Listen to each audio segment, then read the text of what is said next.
All right, welcome back. Welcome back. I hope you had a very lovely couple of days that you have not been watching my interpretation of the Traffic and Road Safety Act.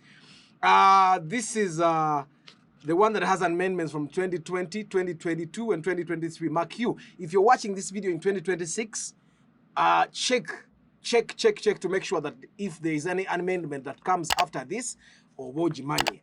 Yeah, so in episode 7, we'll be covering an amendment to the driving permits section. Yeah, but that's coming in episode 7. Anyway, let's start with episode 7. And remember with episode 6, with episode 6, we covered sections 150, 151, and 152. So now, episode 7, we are going to cover section 153,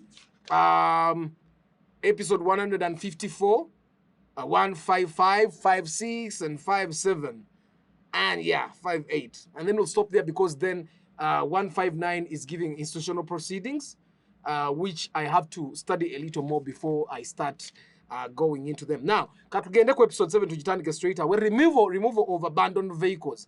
Now, abandoned vehicle oyina kumanya nti senga ojja emotoka yo nekusikako n'ogirekawo, it's abandoned. Ate abandoned teriko budde nti nakajika weddakiika emu, you have abandoned it. Section ene ekwata ku motoka ze mu abandoninze ze mulekaawo mbwefudde nentekamu double indicator nengenda borooza goba otekamu double indicator, it makes it legal. Ekagajja bakwata mmwe mujja nakwewoonya ensi. Mujja gamba bano abasajja batukolera amateeka baali tebatwagala, baali tebaagala yanga generation. Teka bagakolera mmwe gayambe mmwe. Kale tuli ku section 153. Right, tugende ku subsection 1. Any police officer may take possession of and remove any vehicle, any motor vehicle, trailer, or engineering plant which is on the road or road reserve if it appears to him or her that the motor vehicle, trailer, or engineering plant has been abandoned by the owner, either it is unregistered or no license to use the motor vehicle, trailer, or engineering plant has been issued. So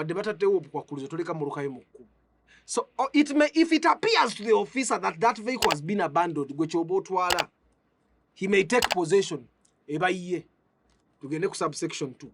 If any motor vehicle, trailer, or engineering plant moved under subsection 1 is not claimed and the expenses of removal and storage of it are not paid by the owner or some other person having any interest in it within 2 months, within 2 months from the date of removal, the chief licensing officer shall cause a notice of his or her intention to sell by auction the motor vehicle, trailer, or engineering plant to be published in the Gazette and in at least 2 national newspapers. Kari. If you abandon your vehicle, a police officer can take possession of that vehicle and park it somewhere. Now, if that vehicle is parked for 2 months and you don't come to claim it, nobody comes to claim it, it can be sold. So what happens after 2 months? The licensing officer will publish in the National Gazette. National Gazette abatakamanya kaba katabu kumpi kabanga kano. Ebera magazine ya gwanga. Era bagikola mu black and white. Ngere ebya government bwe bibera tebajojo bya sente tebonoona. So kaberanga katabu bwe kati buli week publishing things like this. So again publishing in the Gazette and at least 2 national papers. Kitegeeza ki under the law abasajja abatunda moroka zaffe aba police takkirizibwa to sell yoka unless he published an ad in the National Gazette and 2 national newspapers. Either New Vision ne Daily Monitor. Sizo bilize tuina ate muloza kamunyeri nation. Ateke mu red paper. Neno red paper yinzo beyita. Kale. Tugende ku subsection 3. 30 days after the notice that the motor vehicle, trailer, or engineering plant shall be sold by auction and disposed of to any person who shall then become the lawful owner of the motor vehicle, trailer, or engineering plant. Emotoka senga bagisika ne bagiteka ku police. After 2 months ne balanga akarango tekagenda for 30 days. N'otajja claiming motoka yo. Kitegeeza basobola ojjuguza omulala abatemi bano we bagulira emmotoka era abatemi temuba nennyo omutemi agenda ku poliisi n'alinda auction ne bamuyita kati auctioninga n'ajja n'ateekamu BDA n'agula ogumotoka gwo kati gojja kisanga ebwayise otandika okulekaana emmotoka yange bagibba mwabba emmotoka yange bakuleetera empapula nga yagigula na ku poliisi ng'ate yagigula lawfully. So temuteeka temwagale kaaleka mmoroka msimanya amafuta gampeddeko kanjirekewo ngende neewole ssente ate ayina sente tafumita kindaazi. So let's go to subsection 4. Egamba the proceeds of any sale under subsection 3 waliwe tugambe nti auctioninga shall be applied in payment of the costs and charges attending the sale, including the cost of the advertisement and of the expenses of removal and storage of the vehicle, motor vehicle, trailer or engineering plant, and the residue, if any, shall be payable to the former owner of the motor vehicle, trailer or engineering plant. The residue, kale. Emmotoka yosenga police ejja auctioninga. Negamba emmotoka eno baja abandoninga wane Kaleerwe, ne bagisika ne bagitwala ku police. After 2 months, bazitwala ne baza auctioninga. Bweba auctioninga, police teyagala mu magoba. Tetunda kintu kyo mbwefunemu. Police erina sente zaayo. Balina sente zaabwe, by the way, you should know. Bwe banoonya, sente zaabwe ezajjawo emmotoka ku kkubo. Sente za storage parking, baagalamu sente za storage, ne baagala na tebalina kirala nno kye baagala. Ne sente za advertisement, kuba mu gazette publishing amu nga tosasudde. Sente za kalango ez'okutowinga n'eza parking bo ze baagala. Kitegeeza emmotoka esobala nga million 12. Ne bajja ne bagiterekera emyezi 2 oba 3, ne bagala tugitunda 2 kitundu. Kyovula abatema emmotoka ebwayise bagaggawadde. Emmotoka agenerawo emmotoka ya million 10 n'agigula 3. N'agireeta n'atemeri ne mugulako parts ne mumuwe million 8 mu parts mokka. Kati kitegeeza don't abandon your car, and I think I'll later on see oba kyapplyinga ku mmoroka ze bakutenga zizizza emisango. Kale tugende remove tumaze section 153 ewedde, tugenda ku section 154. Section 154 egamba remove of broken down vehicle, emmoroka efiiridde ku kkubo. Emmotoka yo bwefiira ku kkubo, mbusimanya omupiira gufudde, bano aba TX simanya bolo joint ekutuse, Mark 2 bolo joint ekutuse, bano abazi Volkswagen mbu ate tetumanyi kigiruma, abazi Mazda ate spare akyabuze. Mwabavuga emmotoka ezitategeerekeka, remove of broken down vehicle, because sooner or later bwobavuga emmotoka etategeerekeka egenda kufiira ku kkubo. Mark my words. 150. So subsection 1 egamba it shall be the duty of the owner and of the driver or of any other person in control or in charge of a broken down vehicle, trailer or engineering plant on any road to remove or take all responsible steps to secure the removal of the motor vehicle, trailer or engineering plant as soon as practicable from the road. Kitegeeza emmotoka yo bwefiira ku bbala buvunaanyizibwa bwo okugijjawo as soon as practicable. Senga officer ajja n'alaba nga it's practicable okugijja ku kkubo gwe n'ogamba teri nga yo officer alaba it's practicable, waddemba okugikwata n'agifuna breakdown n'agijjawo kubanga oba olemereddwa ate oleeta traffic jam. Kati waliwo agenda okumbuuza ate ebimotoka ebyo ebinene. Ebimotoka ebyo ebinene kiri tricky kuba binene nnyo, olumu babitisse nnyo ate bisibisa gaasi. Kati gaasi bwaggwamu kiba kirina kubeera awo, bakitereeze kiveewo nga kiteredde. Katugenda ku subsection 2. A police officer in uniform, nabagambye senga police officer ajja n'akugamba nti police officer nga tali mu uniform. Knockout. Uppercut. Okitegeera? Nzije nkibagamba omusajja senga ajja n'akugamba nti wa police nga tali mu uniform.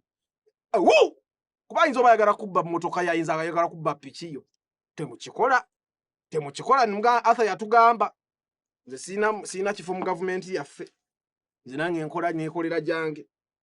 A police officer in uniform, if he or she is of the opinion that A, the owner of the vehicle or other person in control or in charge of the broken down vehicle, trailer or engineering plant on any road has failed to take necessary steps to remove the motor vehicle, trailer or engineering plant or cause it to be removed in accordance with subsection 1, or B, that the motor vehicle, trailer or engineering plant constitutes a danger to traffic.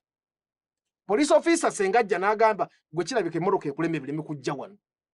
Oba n'alaba ng'emmoroka egenda kuleeta ekizibu etandise okuleeta traffic ereeta emitawaana, may immediately remove the motor vehicle, trailer or engineering plant or the use of any other person or persons to remove the motor vehicle, trailer or engineering plant in a manner and to a place he or she thinks fit, and for the purpose may provide and use any plant and apparatus to take all other steps which he or she may consider necessary. Kali moroka yefiridde mu kkubo esise toyina sente z'amafuta bakugamba sini banengene naba oba abantu mwayigirawo emmotoka omuntu avuga emmotoka n'emusikako nekireka emmotoka mu kkubo nekireka emmotoka mu kkubo mwe newto baagiterawo ekyo towing purposes nti emmotoka bwesika sindika gizze ebbali oli emunde ku munde emmotoka n'emusikako n'ateekamu double indicator n'ayambusa n'endabiro n'adda ku simu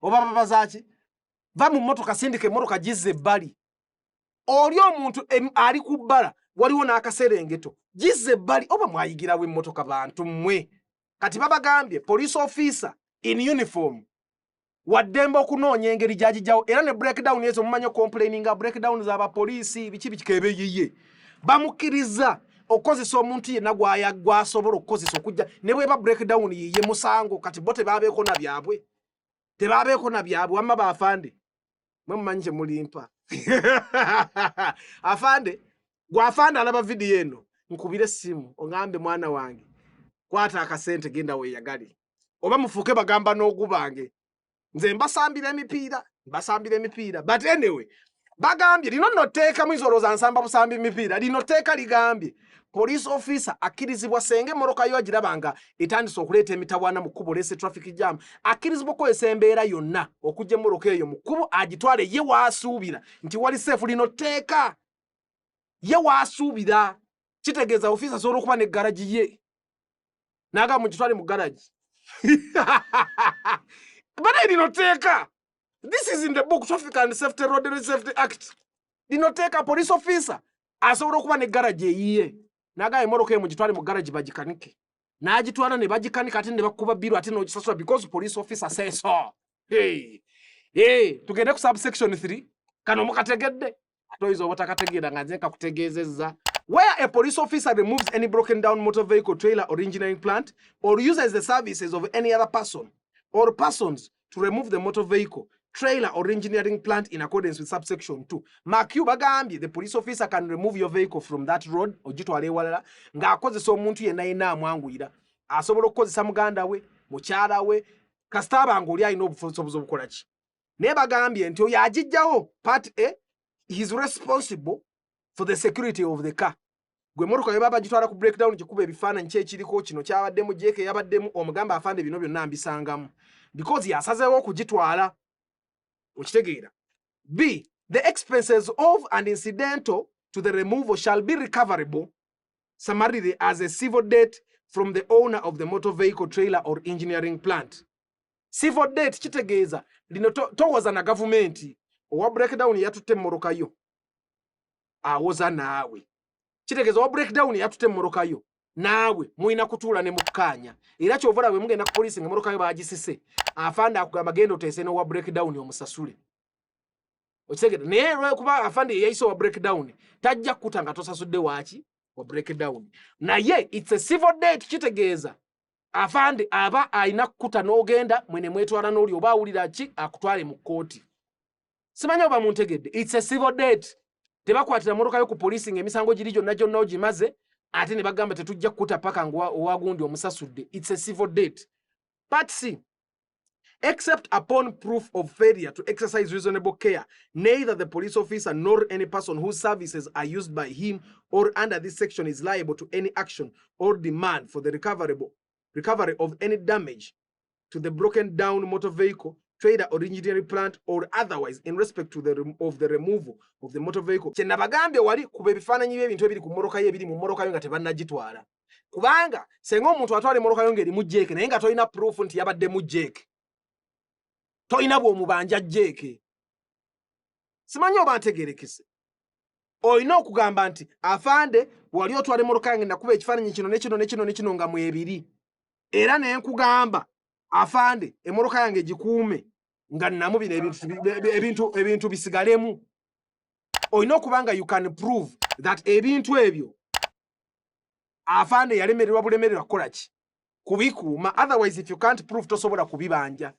era nkimanya abasinga kumwe ebintu bibula ku mmoroka zammwe naye olw'okuba tolina proof nti byalimu tosobola kuva ino ogamba afande bino baabibbyemu abamu ku bwe mutwala emmoroka ku poliisi ne mutazirookinga osanga radio bagijjeemu gwataalo okinga motoka atise motoka gifunde ekitundu bali okisibeko kyetololebwe kiti motoka oberenge eri safe afando omukubire ifana mugambe nagirese ngikubye ifana nyisibe abamu moto ali motoka noterwa nako motoka giteeka eri munda nogirekanga ku kubo bye bagibbako byonna toyina bwobanja afandi. Tugende ku subsection 4. Any person who without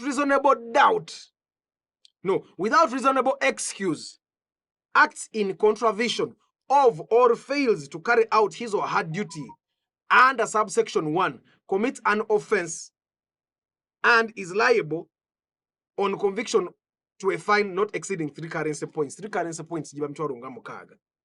Okitegeera. Senga olemerera okujja moroka yefiridde ku kkubo basobola okukuba ekipapa kya mitwalo mukaaga. Oba bwe bakutwala mu kooti bakufayininga emitwalo mukaaga.